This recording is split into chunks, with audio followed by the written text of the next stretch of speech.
The spark for our discussion this evening is that I have written a book. It's a good book. I think you'll enjoy it. It's available at the back, and it's a breezy read, so don't just buy one copy, buy several. They make wonderful Christmas gifts.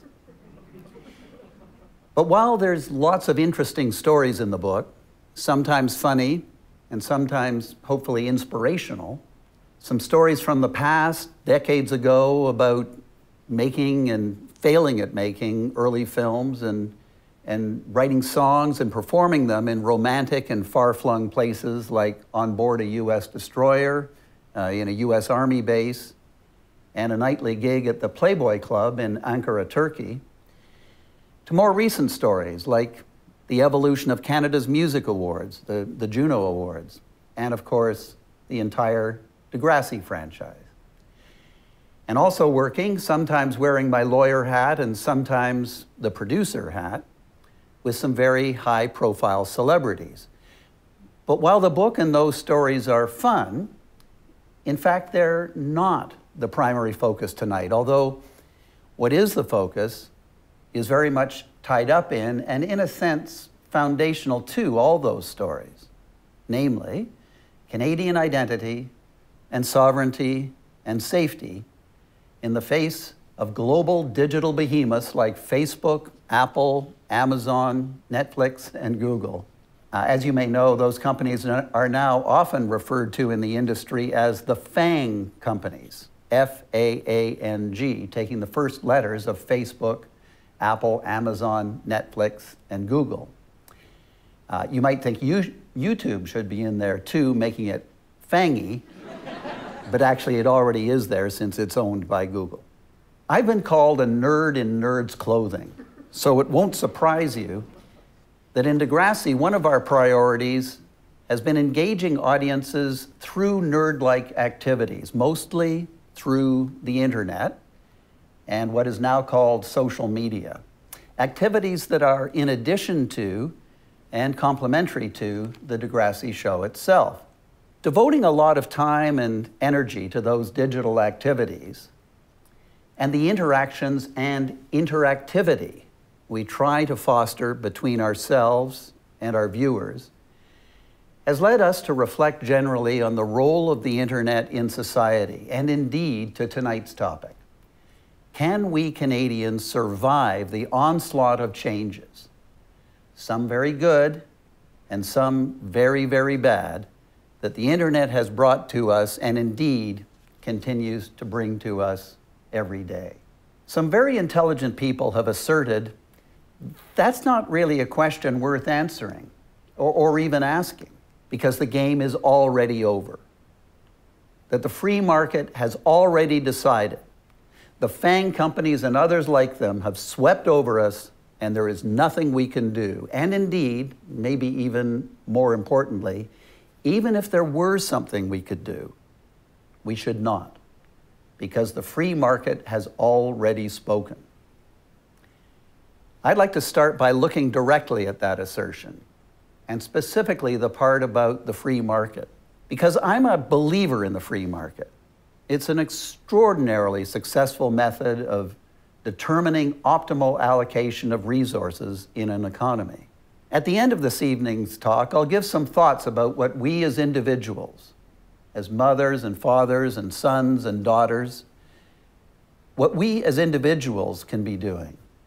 But let's first look at whether the Canadian government, at whatever level, can or should be doing, or whether it's true that the free market is already decided.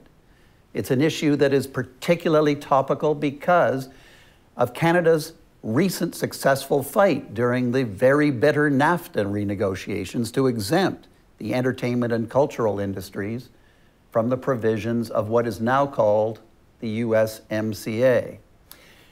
I was at a convention last week where someone from Google referred to the USMCA as USMACA. As Canadians, maybe we should be calling it the USMC, eh?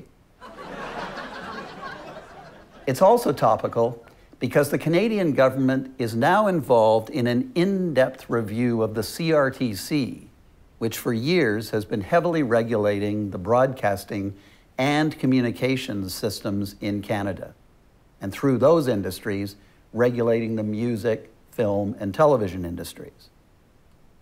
When we think of the CRTC, probably the first thing that comes to mind are the Canadian content rules. But there are a host of things the CRTC regulate. Things like ownership. US companies aren't allowed to control Canadian broadcasters. And for that matter, neither can Russians or Saudis or North Koreans or any other foreigners.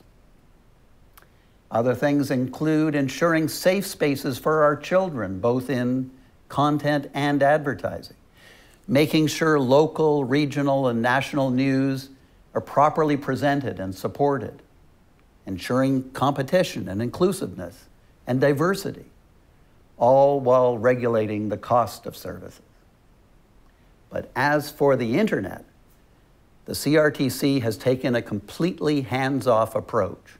Since the inception of the internet decades ago, the CRTC has said, we regulate the Canadian broadcasting system, but in the case of the internet, let the free market decide. It's not our role.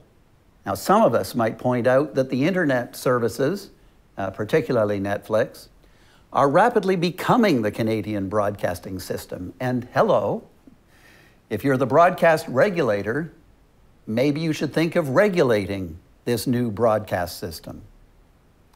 But as I said earlier, some intelligent people, and I don't mean that flippantly or sarcastically, they are intelligent people at the CRTC, but they've said no.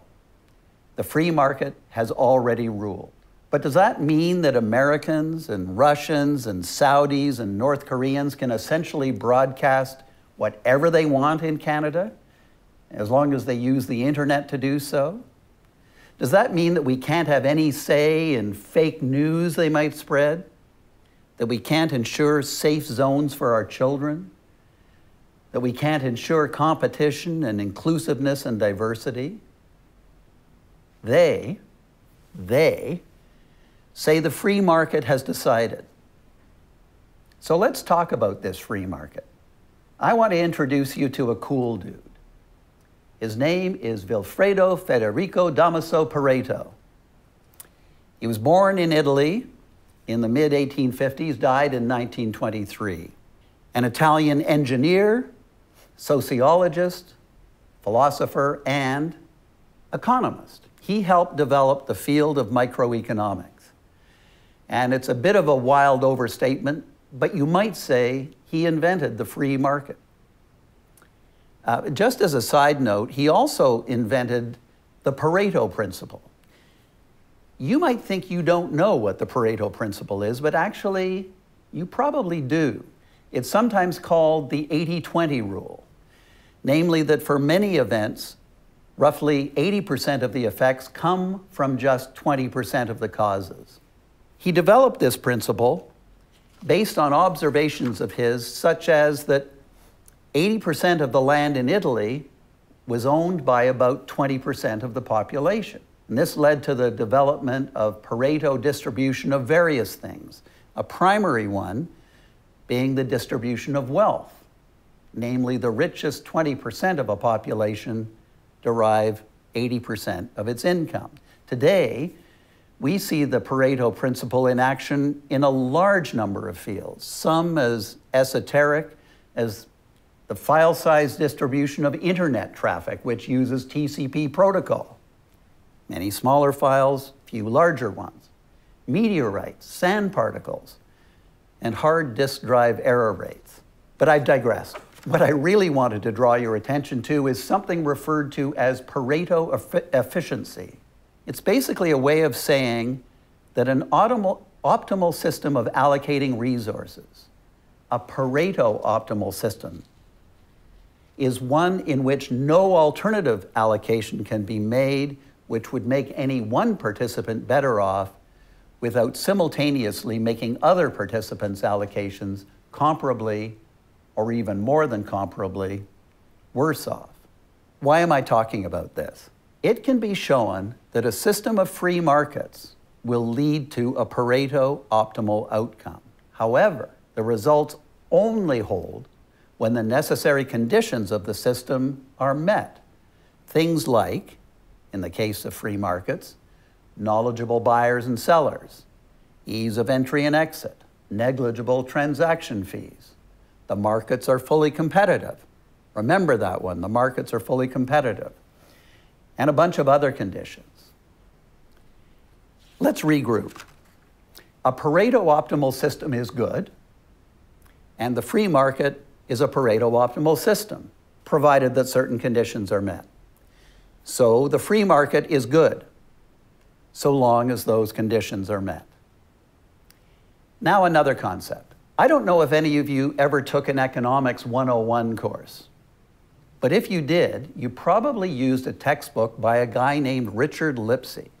Very famous guy, Canadian, he ended his career out in Simon Fraser University. And his textbook, or I should say his textbooks, because he wrote about 50 of them, are still used today. The general theory of the second best was laid out years ago by this same Richard Lipsey in a paper entitled, wait for it, The General Theory of the Second Best. Namely that in a Pareto optimal system, if one of the required conditions is broken, the second best system may well be one in which most, if not all, of the other conditions are broken.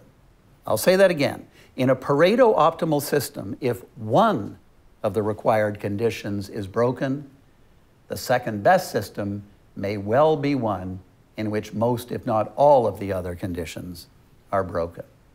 The second best may look starkly different from the first. To those who rush blindly toward the axiom that the free market is the solution to everything, I say, pause. If one of the necessary conditions is broken, that does not mean that trying to keep all the other conditions in place is necessarily the next best scenario at all. The second best may look starkly different from the first best. So what on God's green earth does all this have to do with the digital industries and the cultural exemption and whether or not we should regulate the internet? Everything. The basis of the entertainment industries is copyright protection.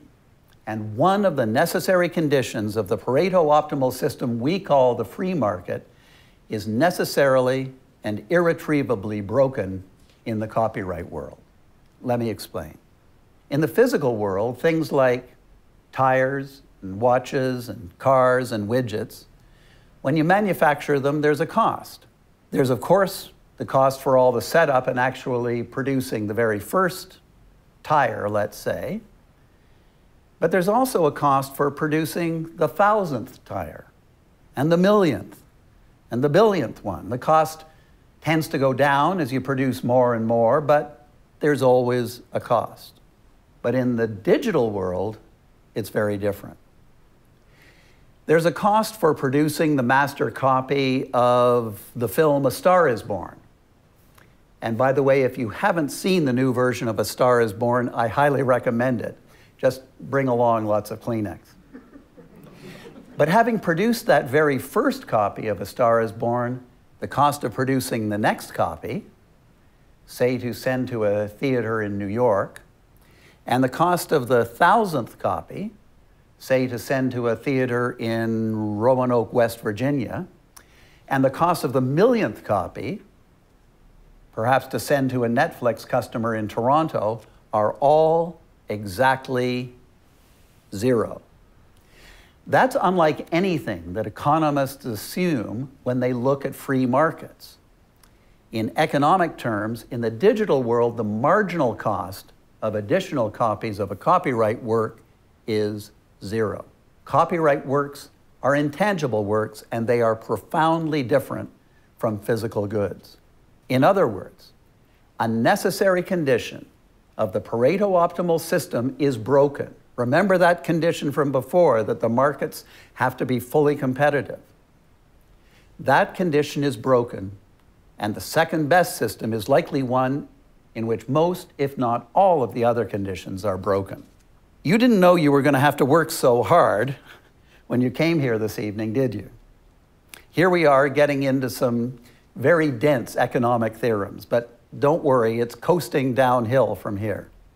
I'm going to come at this one other way to make the point, because it is an important point. It's important because if we believe we can regulate the internet without violating some sacrosanct economic principles, then we're halfway home. Then we can start talking about, well, what should we do to regulate the internet? What should we do to protect our Canadian sovereignty and identity and pride of place and safety in this brand new digital world? Let's say a set of tires costs $1,000 to make and are sold at retail for $2,000. A Chinese company starts selling them in Canada at $30, not $2,000. Now, they're going to lose money while they do this, but in a short time, they will wipe out the Canadian competition. And once those pesky Canadians are wiped out, the Chinese can now sell the tires for whatever they want, say $5,000 for a set, and there's nobody to stop them. Well, actually, there is somebody to stop them. They're called the Competition Bureau. And the tire manufacturer has broken the law in Canada. They have engaged in a non-competitive practice. Remember how one of the necessary conditions of the free market is that it's a competitive market. They've done something completely non-competitive, and in the process have broken a law called the Anti-Dumping Act. They have distorted the marketplace. They have broken a necessary condition of a Pareto optimal system, which we all know is not a good thing to do. And so they go to jail. That's an example from the world of physical goods. Now let's look at the world of copyright works, where the marginal cost of additional copies is zero. Let's say there's a US television producer who produces a television program for $2 million an hour and dumps it into Canada for a license fee of only $30,000 an hour. And that, by the way, is a very common scenario. Television shows in the United States can easily cost $2 million, $3 million, $5 million an hour and are typically licensed into Canada at a tiny fraction of that. So what happens then? Well, the Canadian television industry is wiped out, just like before in the tire example, except it's not like before, because no laws are being broken. There's no violation of the Anti-Dumping Act because copyright is different. The marginal cost of extra copies is zero, anti-dumping rules can't apply, and yet, clearly, the local television industry would be wiped out just as effectively as the tire industry would have been. That is exactly the kind of economics behind US television shows being sold into Canada right now. In the case of copyright, we've broken a core necessary condition of the Pareto optimal system called the free market. The second best system, which as we now know doesn't look very much like the first, is the one employed by every country in the free world and the not so free world outside of the United States. And that is referred to as the cultural toolkit. Essentially subsidies and other measures to support the local content production industry, to break every rule and have support mechanisms like content quotas, like tax credits, like a strong public broadcaster, expenditure requirements for local content, non-deductibility of advertising costs on foreign broadcasters, and a number of other measures. Why have I gone on this roundabout journey through the fields of Italy, through Pareto optimal systems and the theory of the second best and Chinese tire manufacturers, into an argument for the continuation of support regulations for local content industries? Because inevitably, a conservative politician, or an American, most likely a Republican, will assert, if a television show or a piece of music or any other content is good enough, then the public will want to buy it. So let the marketplace decide. And if the marketplace wants it enough to pay for it, then it will survive. Otherwise, cut it loose, put it out of its misery, and let it drown. That sounds on the surface to be a very compelling argument, to suggest that subsidies or other regulations in the cultural toolkit are required sounds like bleeding socialism, handouts to lazy, untalented content producers like myself. But courtesy of Vilfredo Pareto and the theory of the second best, we now know that the cultural toolkit is not that at all. It is a rational and logical extension of basic economic principles, not a free handout. The marketplace may well decide that it likes a particular Canadian show better than a US one. But if the US one costs the Canadian broadcaster $30,000 an hour, a tiny fraction of the actual production cost, and the Canadian one costs $2 million an hour, what broadcaster in their right mind would order the Canadian show? The fact is, the free market rules don't apply. We need to get the phrase free market out of our heads when we are talking about the entertainment and cultural industries, specifically when we're talking about the digital streaming via the internet. In other words, if we decide we want to regulate the internet, let's do it. But first, let me give you some bad news. You might have thought that all this economic talk was the bad news, but there's worse. I mentioned that there's an in-depth review of the CRTC now happening. Unfortunately, I'm very much afraid that it is now too late. By the time the review panel presents its interim report, which is due in June of 2019, and then we have an election, which we will have, and then the final report is delivered at the end of January 2020, and then assessed by a new government, we will definitely be at least in 2021, if not later. In internet time, that is an eternity. It may well be that the Canadian broadcasting system will have been decimated in the meantime. And by decimated, I mean decimated. Very possibly no more CTV, no more global, no more lots of broadcasters. All it will take is one existing US powerhouse like ABC, CBS, or NBC to bypass the Canadian broadcasters completely and to themselves use the unregulated internet, digital streaming via the internet, to broadcast and directly secure advertising for all their content in Canada, and then it is game over. The Can-pocalypse is coming. At least I call it the Can-pocalypse, the Canadian identity apocalypse. Canada fought hard to exempt the entertainment and cultural industries in the recent USMCA. However, if the US broadcasters decide to stream their content into Canada directly, and more immediately, if global digital behemoths like the FANG companies, remember Facebook, Apple, Amazon, Netflix, and Google, are allowed to continue to do as they are now already doing in a totally unregulated manner, then our fight to maintain that exemption and the jobs of creators and broadcasters of Canadian content will have been for naught. We are in dire peril of a backdoor gutting of the entertainment and cultural exemption in the film and television and broadcast industries. Our heavily regulated broadcasters cannot possibly survive totally unregulated competitors. So, what do? I have a plan. Well, it's not at all just my plan. There's a lot of people and organizations who are advocating for some or all of the initiatives which are part of the plan, but let's just dig in.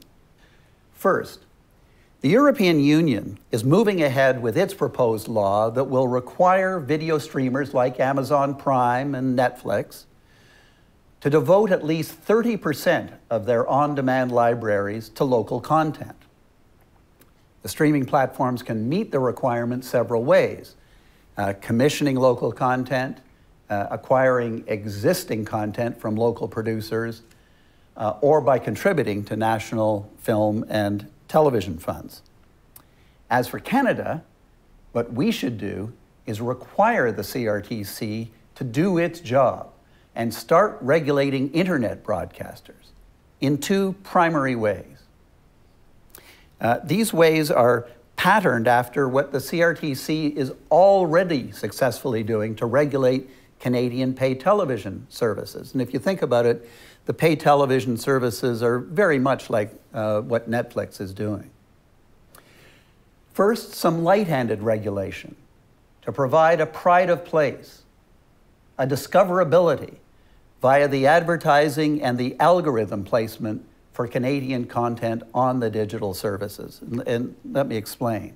When Netflix, say, sends out an email suggesting what you might like to be watching tonight, well, why don't they just give a little boost by mentioning a few more Canadian shows? Or when they take out advertising, let's make sure some of the Canadian shows are there, having a pride of place in the advertising. And most importantly, in their algorithms, which suggest to you, as you're watching Netflix, other shows that you might like, similar to the one you might be currently watching. Let's give a boost to the Canadian shows. If you like Murder, She Wrote, maybe they could be suggesting the Murdoch mysteries to you, things like that. Second, a percentage, and we can argue whether it should be 5% or 30%, as in the European Union's case, or somewhere in between. The important point is that there's a percentage of the Canadian revenues of the digital services to be invested in local Canadian production. When the Can-pocalypse arrives and Canadian private broadcasters have fallen by the wayside, in this way we'll still have some funding for Canadian producers to tell Canadian stories. And remember, revenue isn't just the subscription revenue, like the $10.99 a month you pay for Netflix. It's also the ad revenue that the services receive from Canadian advertisers.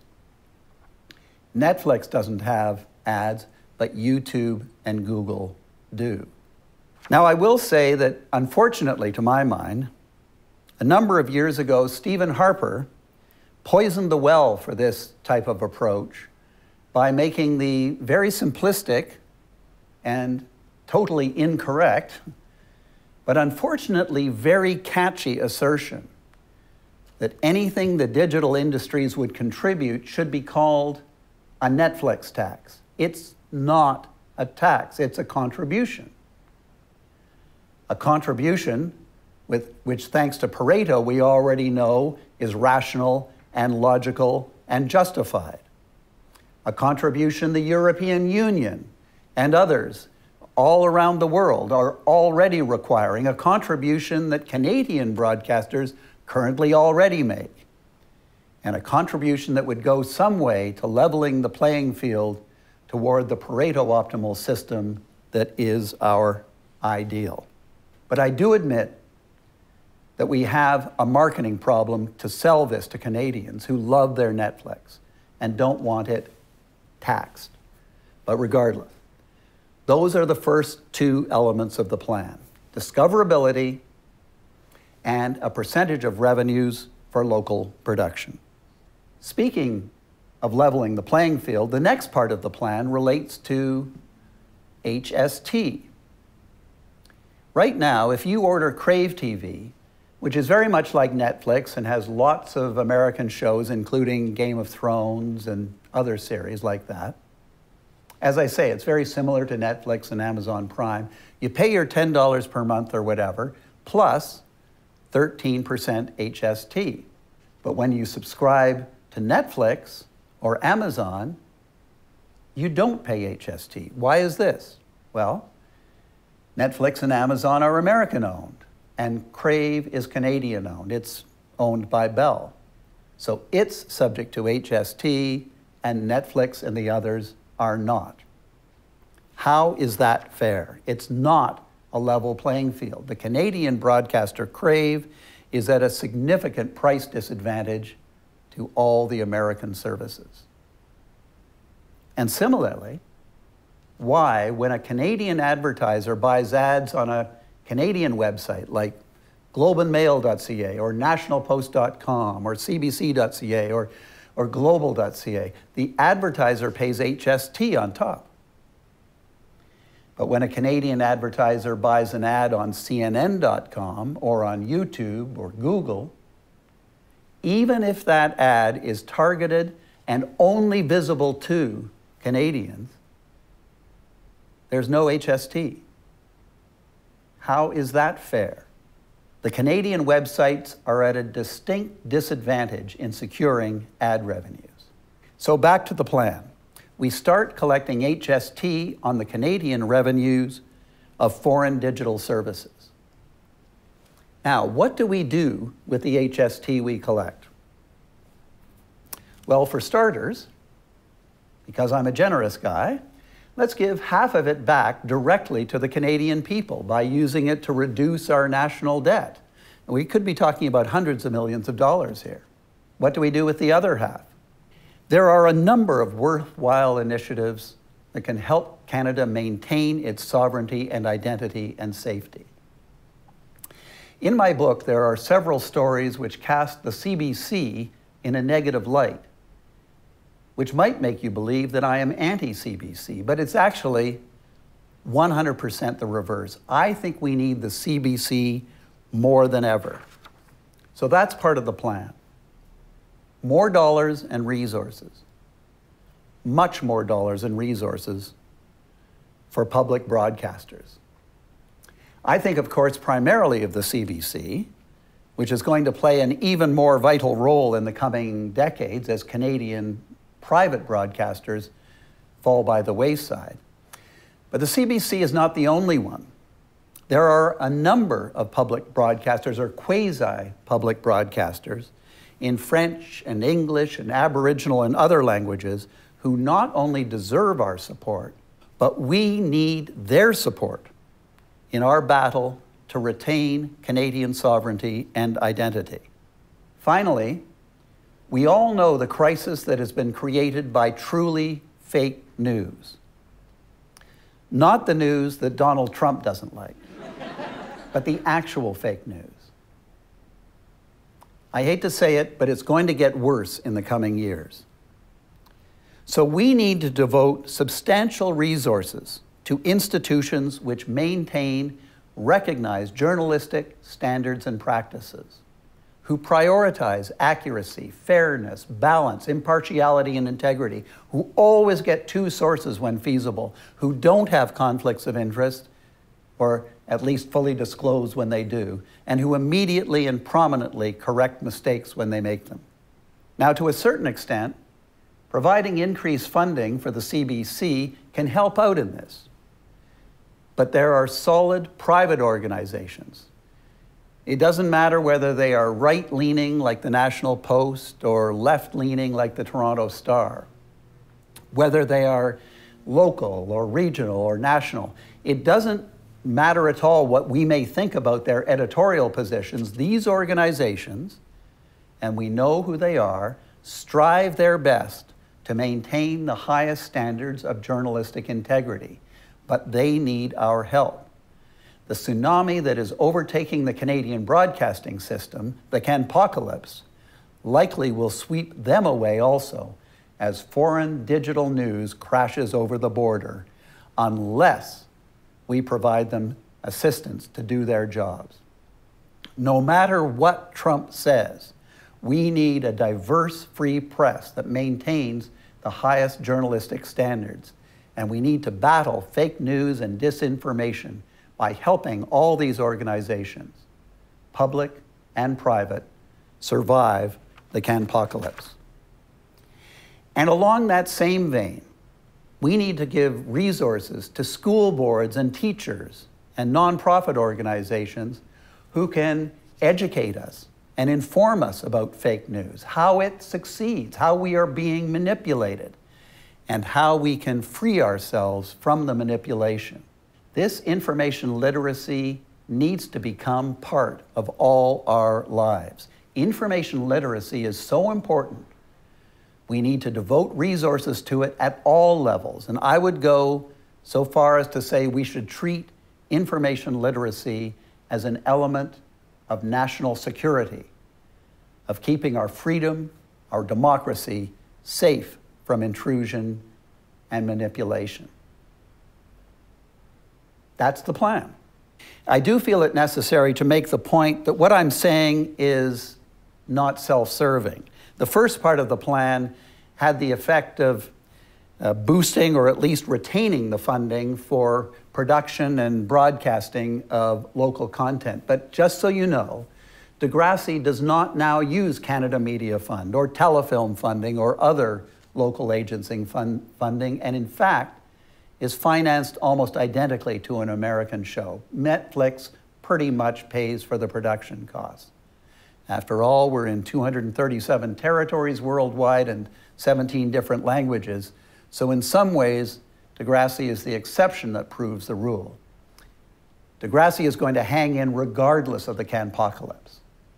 So Degrassi doesn't need the cultural toolkit now. But Degrassi would not exist today if it were not for the cultural toolkit supporting it yesterday in the earlier years of its production.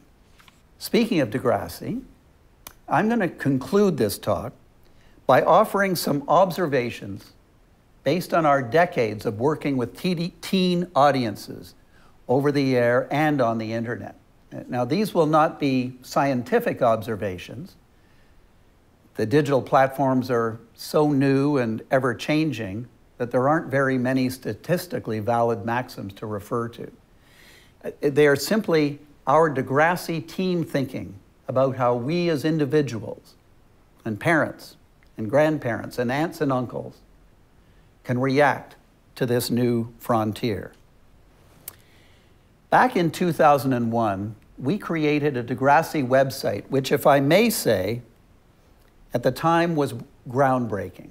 Some might even say that this website marked the beginning of the worldwide phenomenon we now call social media. As an aside, the website cost us over $1.2 million to produce back then. Today, you could probably produce it for under $5,000, which just shows how fast technology moves forward. What we created was a virtual Degrassi school where our Degrassi characters attended, but also our viewers did. And they all interacted with each other. Viewers who registered at the Degrassi.tv website became virtual students at Degrassi Community School. And each would have their own locker page where they could post pictures, write commentaries. The word blog hadn't been invented back then. Post surveys and send D-mails, Degrassi mails, which were Degrassi messages to other students.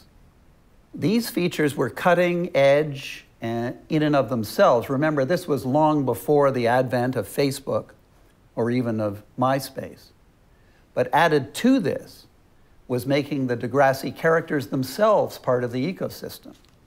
In this way, viewers would be interacting directly with the Degrassi characters, who were activated behind the scenes by our Degrassi scriptwriters to keep their online characters consistent with the television personae. We won lots of awards and signed up over 900,000 registered users, and it became the template for many of the digital and social media initiatives we've since undertaken. But before we went live back in 2001, we had some serious questions about ensuring the safety of the site. So we met with both the Ontario Provincial Police, and in particular their unit which dealt with predators, and also with a great organization which at the time was called Media Awareness and is now called Media Smarts. And for more information today, I'd highly recommend going to the mediasmarts.ca website. Things they told us back then, and which we, of course, incorporated into our site to the extent we could, still ring true today. 4 things. 1, make it a family affair. The first thing we were told, get the computer out of the child's bedroom. And remember, this was 2001, before smartphones were ubiquitous. But it wasn't just getting the screen out of the bedroom. The corollary was to get it into the family room, to make it a family aware, so that, particularly with younger children, we would know what our children are doing on the internet. They feel that we're part of our internet life, and if they're interacting with anyone in any way, we are aware who it is. Today, as in 2001, one of the most important things we can do is to co-view media with our children and grandchildren. That includes listening to their music, however difficult you may feel that is, watching TV, movies and videos together, playing games together, games they enjoy, whether it's on their phones, their iPads, their computers and televisions. By doing this, we can vet the content they are accessing. And at the same time, our children will learn more from those activities with our participation. And it's bonding time. And if they have to teach us how it all works, well, so much the better. It's a learning experience for us, and it's a confidence booster for them. Number 2, setting limits. One of the messages which came to us back in 2001 from Media Smarts was caution about the use of software designed to restrict where and when children can go on the internet. This at first sounds very counterintuitive, and to be clear, they felt such software was vital then, and it is absolutely vital today. And by the way, today it comes in various forms, as apps, as browser add-ins, as network-level blocking, whatever. Let's just say software. It allows parents to easily block websites that have inappropriate content like pornography, hate messages, gambling, cyberbullying, pirate sites, and so on. It also provides a track record of what a child is doing online. You simply set the software up as strictly as you wish, and then you customize the settings as your child grows older.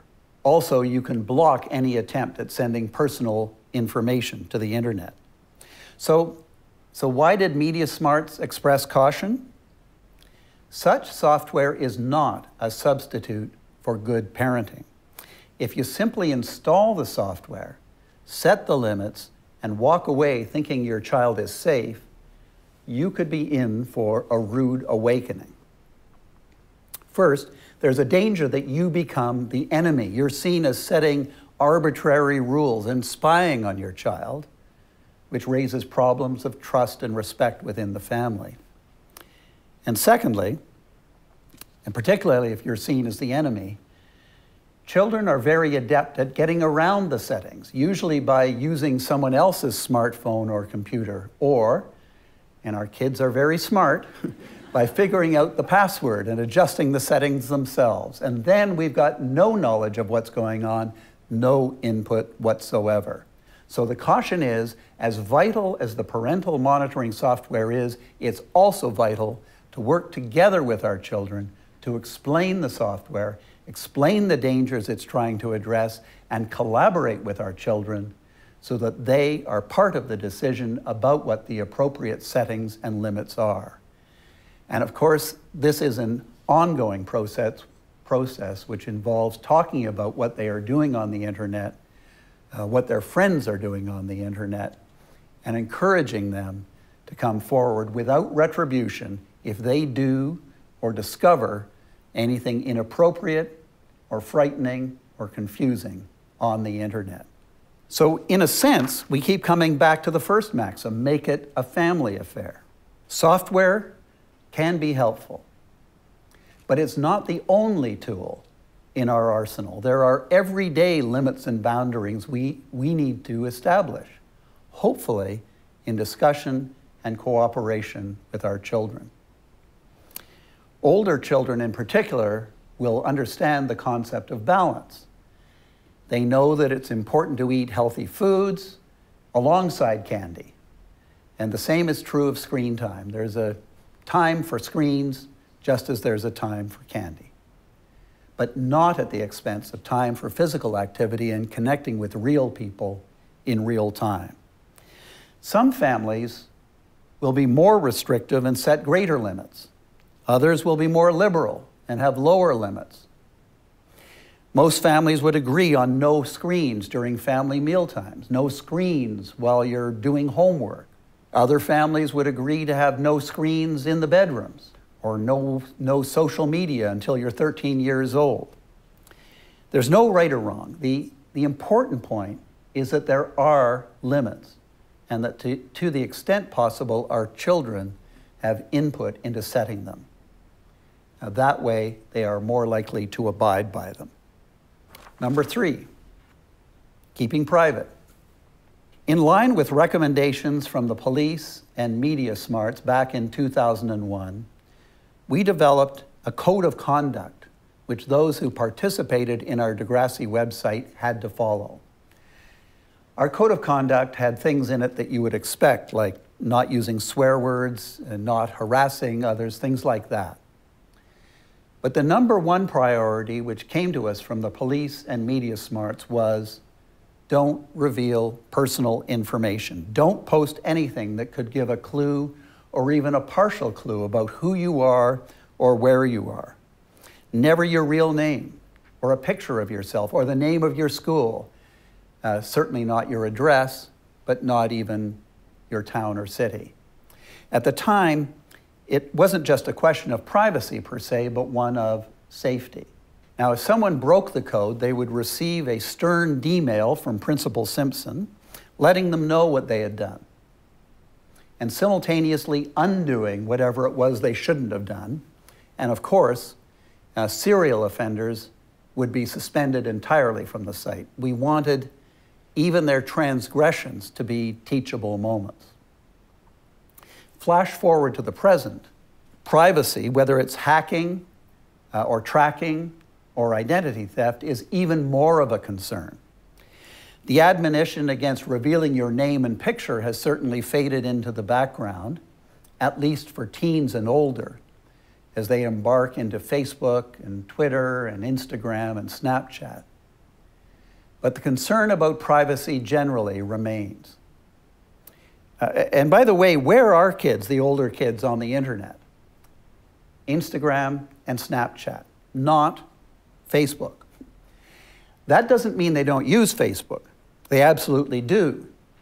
But when you ask them privately why they have Facebook on their phone, they will say, my grandparents. And then they'll go back to texting and Instagramming and snapping. Every year when we embark on production of a new season of Degrassi, we hold an orientation session to welcome new cast members into our Degrassi family and to reinforce some rules and expectations both for the newbies and also for the returning cast members. Part of my speech to them always starts with me saying, I guarantee that at least one of you in this room today will have their social media account hacked this year, and very likely one of you will have your email hacked. And then one of the older cast members will volunteer and chime in that sure enough, they had their email account hacked last year and how horrible it felt. I then asked them all, how would you feel if all your emails, including conversations and pictures with your boyfriend or girlfriend, were made available to someone you didn't even know and maybe even distributed on the internet? The point is twofold. First, never put anything out onto the internet, whether on social media or email or otherwise, that would make you devastated if it fell into someone else's hands, or of course, could sabotage a future job opportunity. And secondly, use strong passwords. I use as an example the teen star Miley Cyrus, who, when she was 15, her account was hacked and pictures were made public that she definitely did not want anyone to see, and particularly didn't want her parents to see. It turned out her password was the name of her pet dog, Loco, followed by the year of her birth. Usually, when I say this, one of the new cast will suddenly blanch. An analysis of over 5 million leaked passwords this past year showed that over 10% of people still use one of the most common passwords, namely some variation of 1, 2, 3, 4, 5, 6, the word password itself, or like password 6, QWERTY, Q-W-E-R-T-Y, the first 6 letters on the computer keyboard, and let me in. I think I just heard someone in the audience blanch. Number 4, and finally, be a role model. I like to start this final section by saying, hello, my name is Stephen, and I'm an iPhone addict. There was an article in the New York Times recently which talked about what technology experts in Silicon Valley think about iPhones and other screens. And one of them said, on the scale between candy and crack cocaine, it's much closer to crack cocaine. Technology rules and pulls us as much as it does our children. We're all, or at least many of us in this room, guilty of checking our phones too often, checking the latest lunacy south of the border, playing games or working on our laptops, and even engaging in dangerous things like distracted walking and absolutely, hopefully not, distracted driving. Children are likely to not only copy our behavior, but more importantly, they can also feel like our devices are in competition with them for our attention. It's easier said than done, but we need to try our best to be a role model. We want them to emulate us. We want to show them that there are times for using technology and times when we should be present in the real world. We can try ourselves to follow the same types of limits that we set for them. That brings us to the end. We've had an advanced economics course on the free market. We've decided that we can and should regulate the internet. We've figured out some things government can do to help us address some of the dangers on the internet, and we've looked at ourselves and some of the things we as individuals can maybe be doing differently. I'd like to thank you all for giving me the opportunity to engage with you this evening.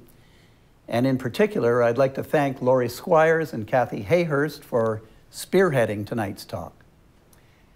And I'd like to close with one final note, a final tip for facing the challenges ahead in our fascinating, addicting, and sometimes dangerous digital world. Namely, buy my book. It's in the back. Thank you very much.